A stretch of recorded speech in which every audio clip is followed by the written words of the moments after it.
Përshëndetje shenja Virgjëreshës, kjo është panorama javore. Java nis me kartën gjykata ose vendimi. Ju jeni përballë një momenti ku diçka duhet të vendoset. Ka një ndjesi peshe këtu, sikur një situatë ka arritur në pikën ku nuk mund të vazhdojë më pa një përfundim të qartë. Mund të jetë një vendim i jashtëm ose një gjykim i brendshëm, por në thelb është një përballje me të vërtetën. Nuk ka më hapësira për dyzime dhe dyshime. Më pas fillon lëvizja me kartën ndryshimi dhe kjo nuk është një lëvizje e vogël, është një zhvendosje që ju nxjerr nga një realitet dhe ju çon në një tjetër. Pra ka një ndjesi si të hiqet toka nga poshtë këmbëve, por jo për t'ju rrëzuar, por për t'ju detyruar të lëvizni. Kjo kartë thot, ajo që ishte e qëndrueshme nuk është më. Dhe kjo thellohet me kartën arkivoli ose mbyllja.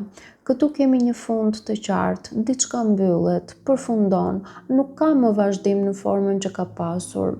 Mund të jetë e dhimbshme, sepse kjo kartë shpesh sjell edhe një ndjesi humbjeje, por ajo është e nevojshme sepse pa këtë fund nuk ka hapësirë për asgjë të re.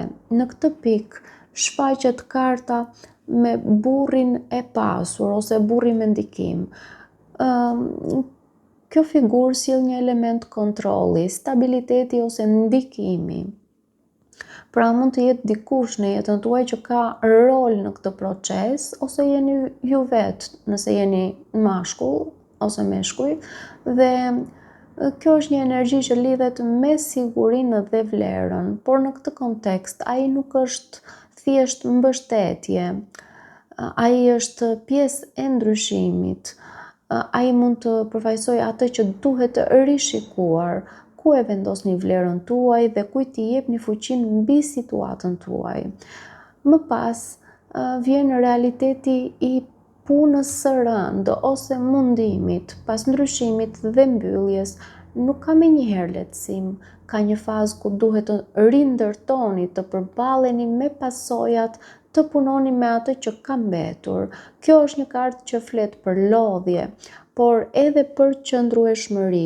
Ju nuk po dorëzoheni, edhe pse është e vështirë. Dhe pikërisht në këtë fazë, kur duket sikur gjithçka kërkon përpjekje, hyn karta me të ardhurat të papritura. Kjo është një kthes që vjen papritur, një ndihmë, një mundësi, një përfitim që nuk e kishit planifikuar. Është si një frymarrje në mes të lodhjes, një shenjë që Zoti nuk ju ka lënë vetëm në këtë proces. Dhe në fund, historia ose narrativa e javës mbyllet me kartën komunitet. Dhe duket se ju dilni nga kjo fazë jo vetëm. Ka njerëz, mbështetje, një rrjet që luan rol në atë që po ndërtoni tani. Por kjo kartë sjell edhe një reflektim. Për shembull, me kë po e ndani këtë fazë të re? Kush është me ju dhe kush nuk është më? Dhe mbi gjithë këtë rrjedh qëndron energjia e përçarjes ose e tronditjes. Kjo është fjala kyçe e gjithë leximit, sepse ajo që ndodh ose ajo që po ndodh nuk është një ndryshim i butë, është një ndërprerje e fortë e një modeli të vjetër. Pra ju jeni në një proces ku diçka po përfundon përfundimisht.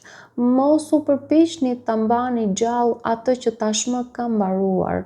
Ndryshimi që po përjetoni mund të ndihet i fortë, madje destabilizues, por ai është i nevojshëm. Ju duhet të pranoni mbylljen edhe nëse ajo sjell dhimbje. Sepse vetëm kështu krijohet hapësira për atë që po vjen. Kur të ndiheni të lodhur, mos harroni. Ndihma dhe mundësitë do të vinë, por jo gjithmonë në mënyrën që ju prisni. Dhe ndërsa dilni nga kjo fazë, zgjidhni me kujdes kë mbani pranë, sepse jo të gjithë mund të ecin me ju në këtë version të ri të jetës suaj. Kjo nuk është një javë e lehtë, por është një javë që ju ndryshon rrënjësisht. Paçim.